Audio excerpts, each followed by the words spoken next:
guys, welcome back.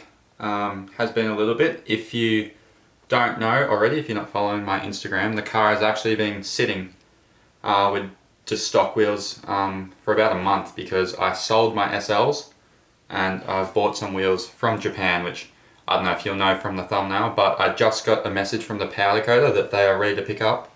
So I'm going to go get them, and big surprise, that is a bit of a hint to what they are if you guys don't know already. I've already got my tires ready as well, so I'm not going to bring the camera. I'm just going to go get the wheels, get the tires put on, and then I'll give you guys a good look. Wow, I really can't believe how good these came out.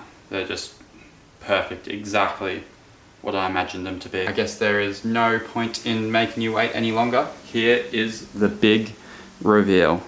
These are my new 17-inch OG TE37's. So basically the whole point of this change is I wanted to move from 18s, which were on the car, down to 17s, just so I can be a stancy boy and run super low like you see a lot of people doing in Japan, because I just love that. You honestly don't really see many people running 17 slammed in Australia, so yeah, I don't know.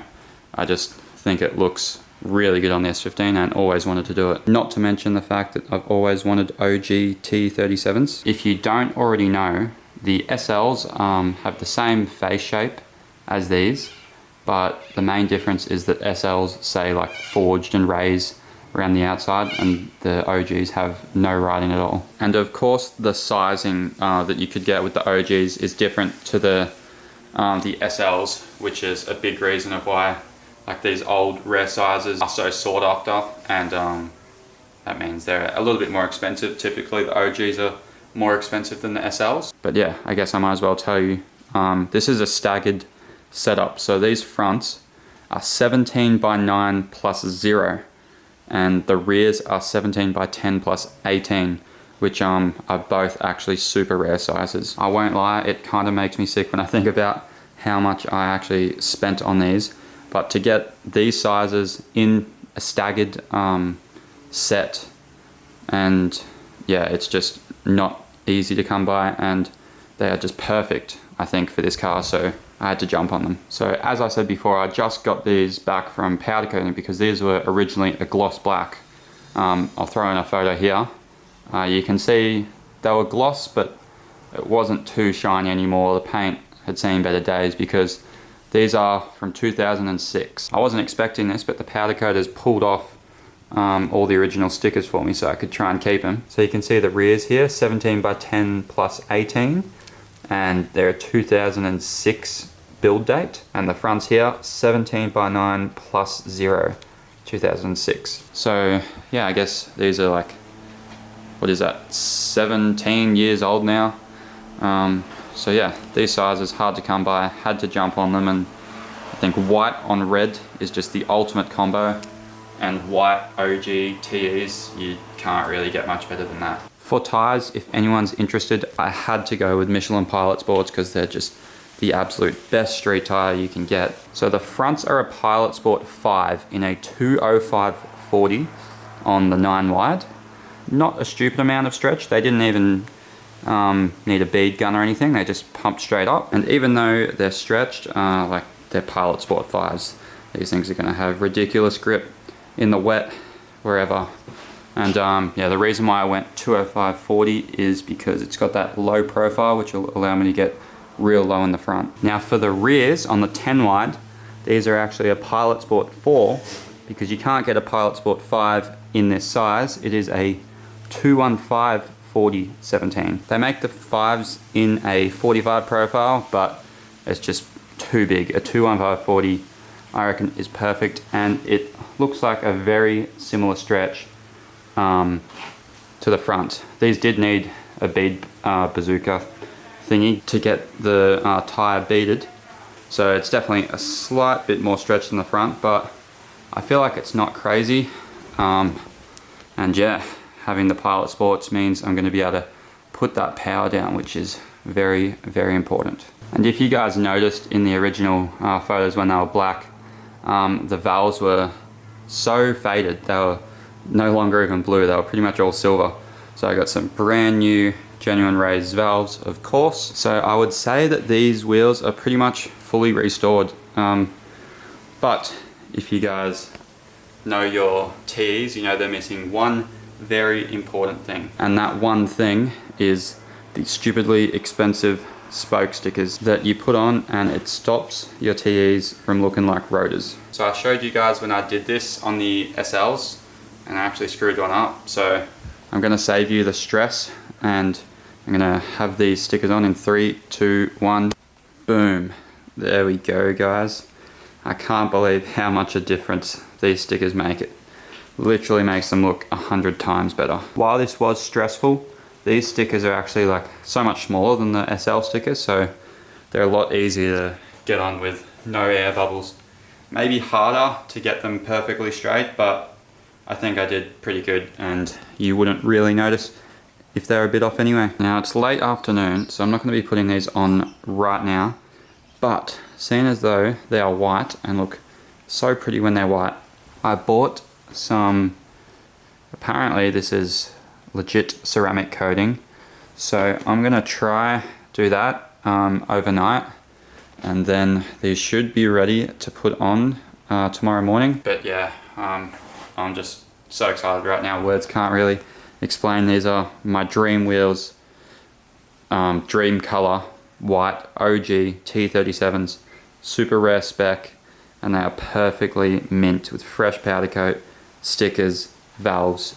It is going to be so cool to chuck them on. So I'll skip to the morning now after these have been ceramic coated, and finally, after a month's wait from getting these from Japan and getting them ready, they're going to go on the S15. Alright guys, so while I'm putting the fronts on, as you know with the 17s this thing is going to be super low.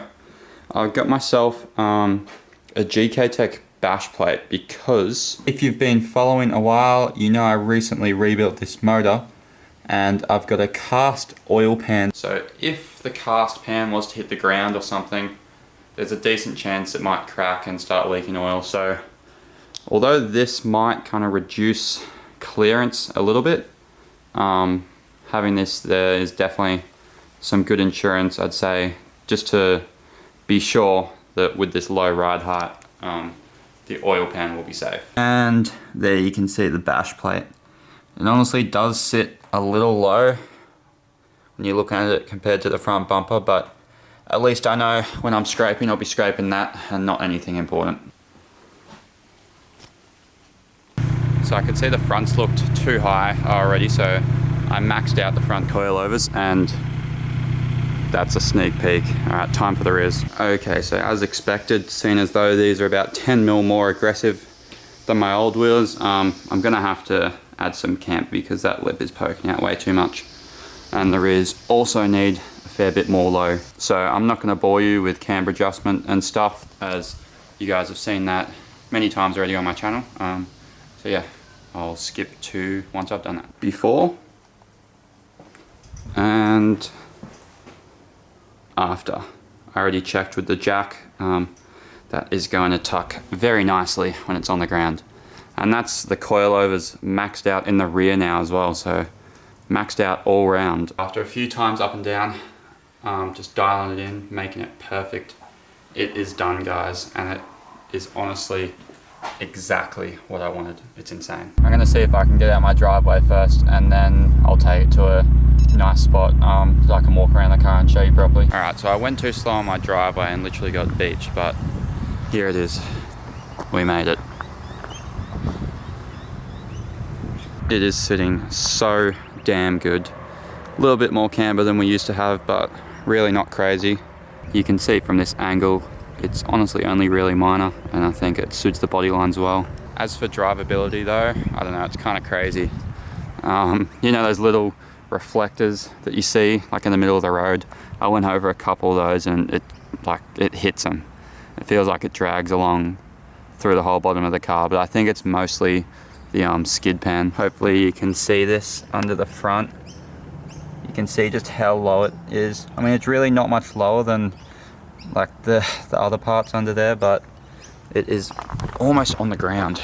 I can't complain too much though, because this is what I wanted and it looks so good. Of course, this is just a street car, It never was a track car. It will be a bit scary taking it in the hills, but I'll give it a go. Definitely not going to be driving it too crazy anymore though, because I'd much rather just have it as a fun car to cruise the streets and look super cool. And yeah, just not go too crazy and protect the investment, which is the engine that I built not too long ago. But yeah, that's about it, guys. Was a bit over a month to get this done, but I am beyond happy finally to be running 17 slammed. I think it looks awesome, and yeah, I'm gonna probably leave you with some cinematics and get some photos for Instagram now. But yeah, thank you as always for watching, and I guess you know what the next video is going to be, so stay tuned for that. Cheers.